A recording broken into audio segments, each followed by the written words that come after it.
Buenas noches, Jorge Altamira. Muchas gracias por estar aquí. ¿Qué tal? ¿Cómo le va? Gracias. Bueno, un referente histórico de la izquierda argentina, fundador con otras dirigentes del Partido Obrero, pero por fuera ahora del Partido Obrero después de algunas internas caldeadas, ¿no? Dentro de la agrupación. Eso continúa. Usted continúa, pero algunos consideran que lo han excluido. Está bien. Estamos en la lucha. En la lucha, bien. ¿Cuál es ha estado atento a este proyecto Artigas y al conflicto en el campo de los Etcheverry con la figura de Juan Grabois, un abogado tan emblemática? ¿Cuál es su apreciación sobre lo sucedido?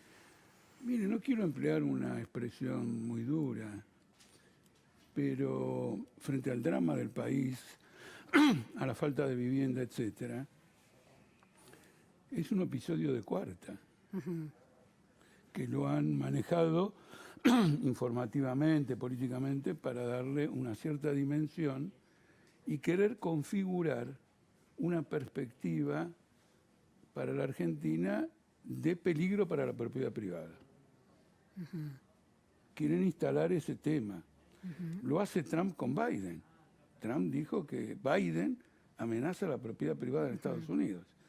Y como nosotros seguimos a Estados Unidos, repetimos el relato y la novela. Es un cuento. A ver, usted no está criticando a Juan Grabois y quienes acompañaron ese intento de toma o de ocupación de esa tierra, sino criticando la lectura, la narrativa que construyen, por ejemplo, parte de la opinión pública o parte de los medios de comunicación. No, esa es la consecuencia. El proyecto como tal, es decir, querer hacer cualquier proyecto metidos en una sucesión familiar, discúlpeme, es algo que carece de seriedad, políticamente. Eso es lo primero que le dije.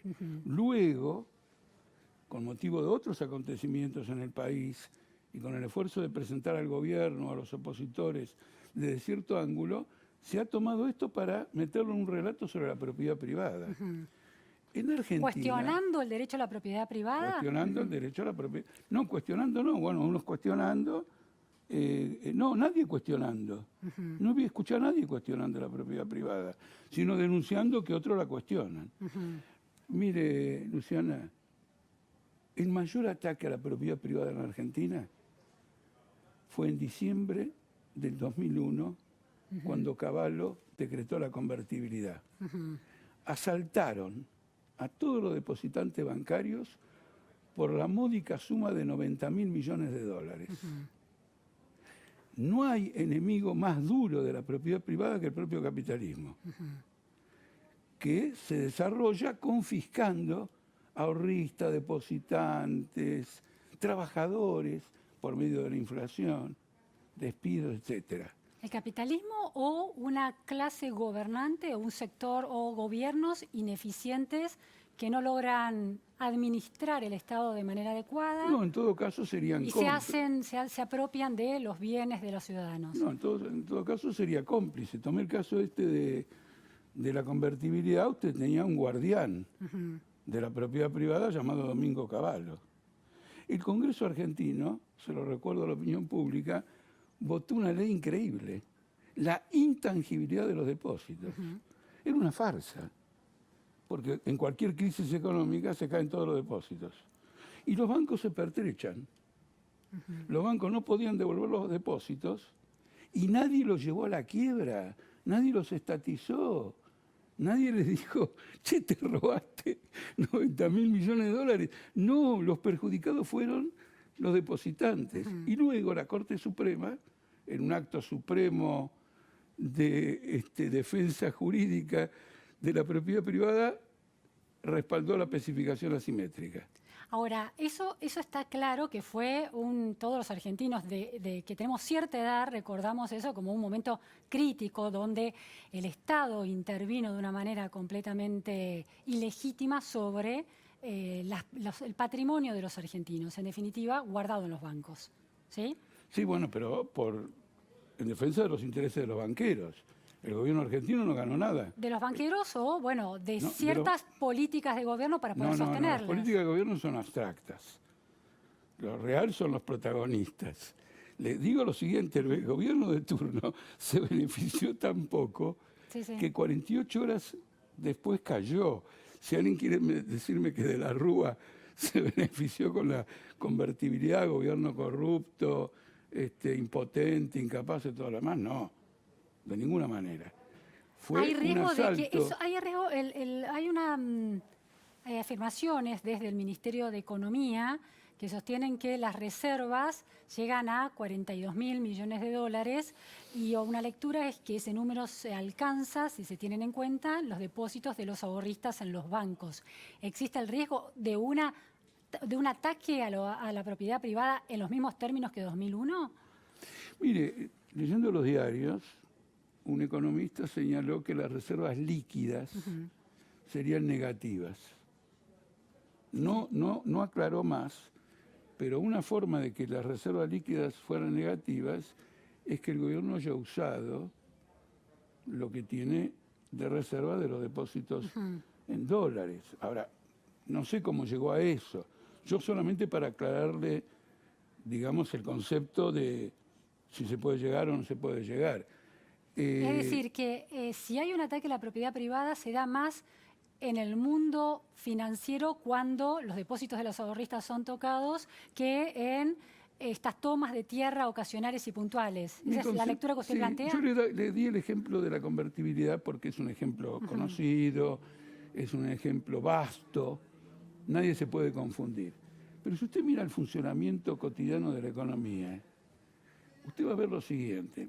Hay gente que apuesta, por ejemplo, en este momento, hay gente que apuesta a la devaluación y ha contratado seguros de cambio por 6.700 millones de dólares. Si se produce la devaluación, el Banco Central le va a tener que dar dólares, bueno, le va a dar pesos, pero equivalentes al tipo de cambio con el que pactó, inferior al de la devaluación.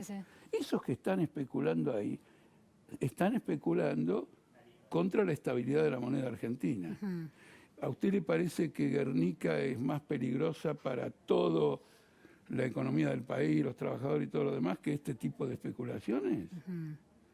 La falta de un ojo crítico en este punto es un acto de complicidad intelectual. ¿Entre quiénes? Bueno, los economistas conocen esto de memoria, el gobierno lo sabe. Alberto Fernández también. Es el presidente de la Nación, es un abogado, profesor de la Facultad de Derecho y además legislador ha sido jefe de gabinete. Digamos que conoce todo esto. Es decir, para traducirlo hay violación o intentos de violación de la propiedad privada de guante blanco y otras más evidentes, son las más evidentes las que generan más rechazo. No, porque en el caso de Guernica, mire... Esas no serían de guante blanco, digo, esas son las más evidentes. No, fue una movilización ejemplar. Te vio que no ocuparon. No se quiere medir el papel enorme de la pandemia en este fenómeno. Porque el hacinamiento ya produce miedo. Antes era una incomodidad. Yo viví 20 años de mi vida en hacinamiento, todos en una pieza. Un conventillo vivía usted. En una pieza. Conozco de qué estamos hablando. Si yo volviera a vivir en esas condiciones en medio de una pandemia, ¿cuál sería digamos, el espíritu familiar? Nos vamos a contagiar todos, etcétera. Entonces hay que resolver el problema de la vivienda. Y Alberto Fernández acá, si quería resolver el problema de la vivienda, tenía una oportunidad, que es dar una salida positiva a ese reclamo. Pero una salida positiva de un reclamo que está ocupando tierras privadas, ¿no es un callejón sin salida en realidad? No, depende, porque el gobierno tiene instrumentos para eso. Pero no los usa, historia. O sea, la democracia ha consolidado la pobreza, ha consolidado la falta de vivienda. Sí, la democracia ha consolidado, agravado la... Exactamente. No la democracia. Estoy diciendo, desde que Argentina se resetea en 1983, esa tierra prometida de la mejora de las condiciones de vida ha llevado a otro destino. La democracia ha demostrado que no es un arma de lucha contra todo esto porque sigue defendiendo todos esos intereses. Bajo una forma diferente, los grandes grupos económicos que estaban bajo la dictadura, que la dictadura consolidó una especie de panel de grupos económicos, se reforzaron con Alfonsín y no le cuento con Menem. Que Menem, por ejemplo, miren Menem lo que hizo con la propiedad privada. Vendió las empresas estatales a cambio de títulos de deuda que no valían nada. Entonces, por ejemplo, yo le doy a usted un papel que dice 100 por un producto que vale 100, pero en realidad son 20 centavos. Ahora, ¿no es cierto? Sí. Entonces nos hemos dejado robar colectivamente todas las propiedades nuestras. ¿Me explico? Por eso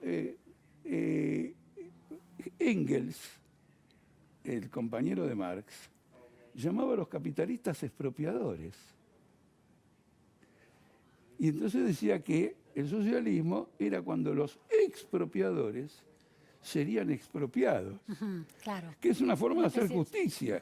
En cambio acá dicen, no. Después de todo, déjeme hacerle esta reflexión. La Argentina nació como una gran ocupa.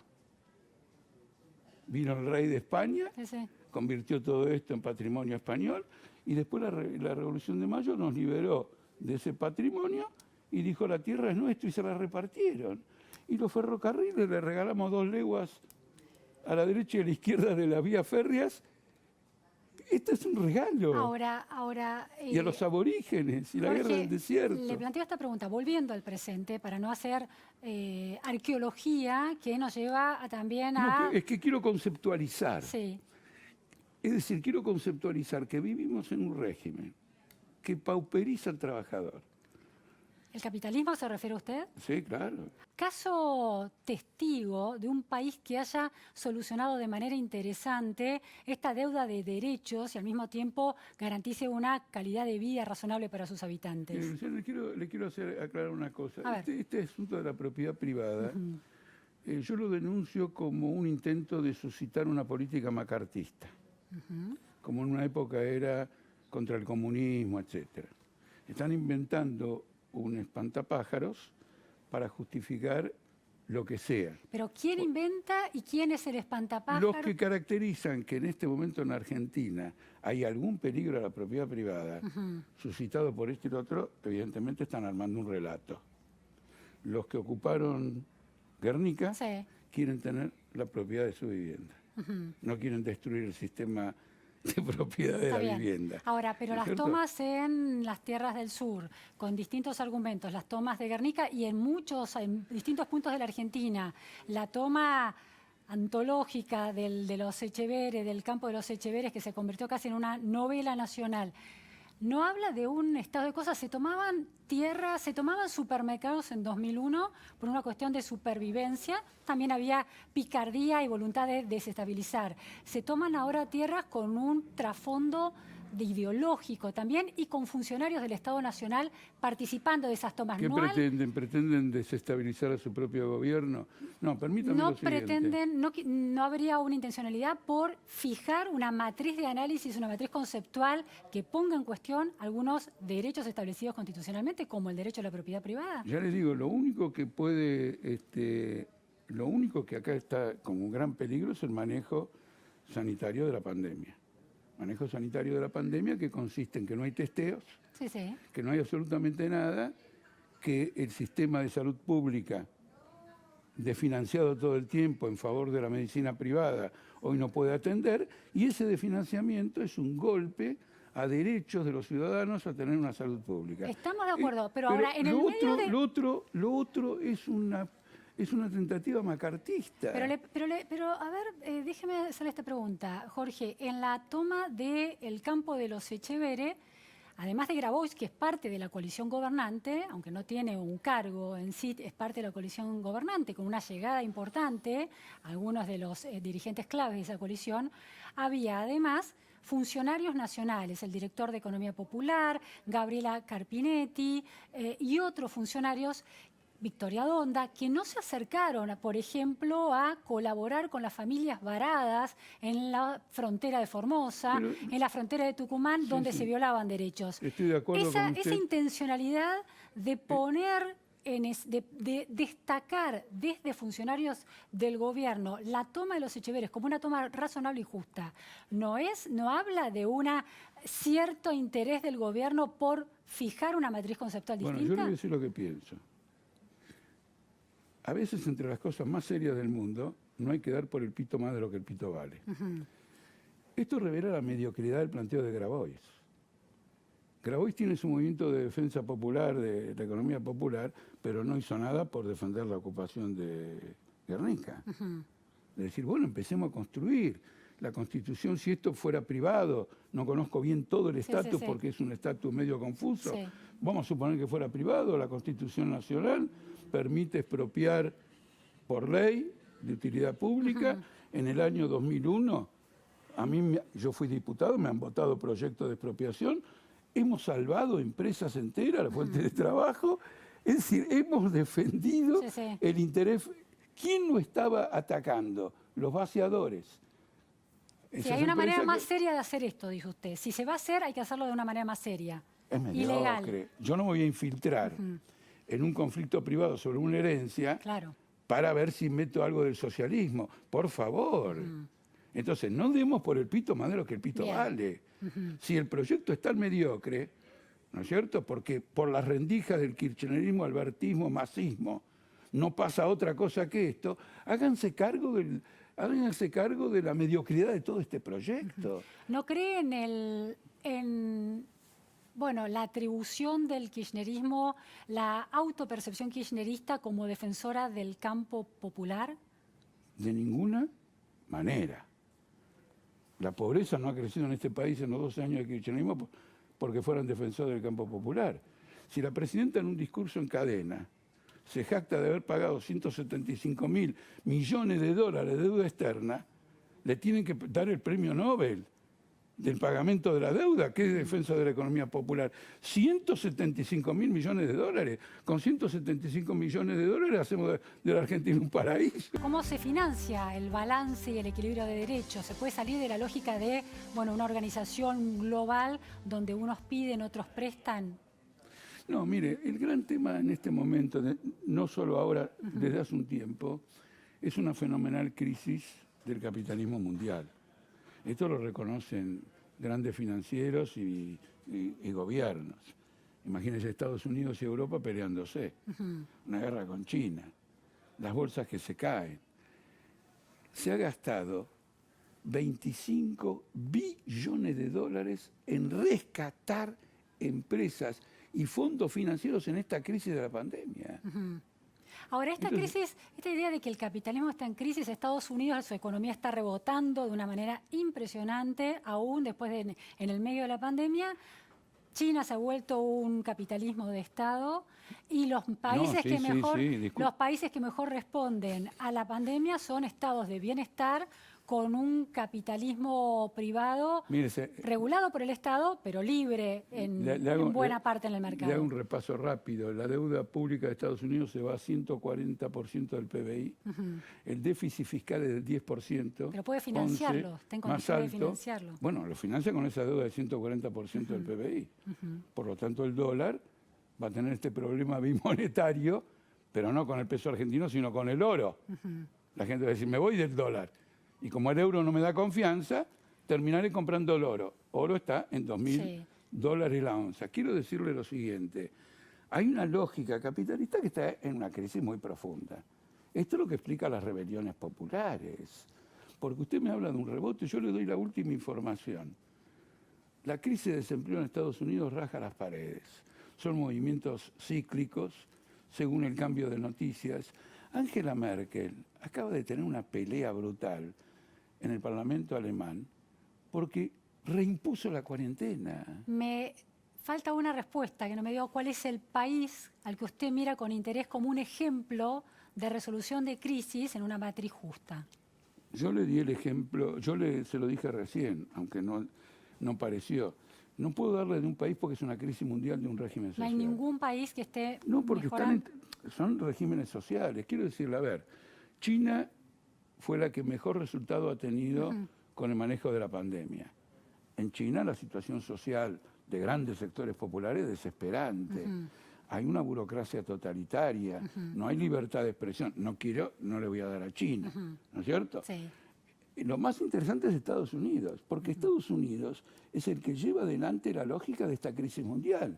Es decir, hay una crisis del capitalismo y la pandemia ha puesto de manifiesto hasta qué punto deforestación, cambio climático, destrucción del medio ambiente y crisis económica, el capitalismo aparece provocando una crisis humanitaria. Mucho para seguir conversando.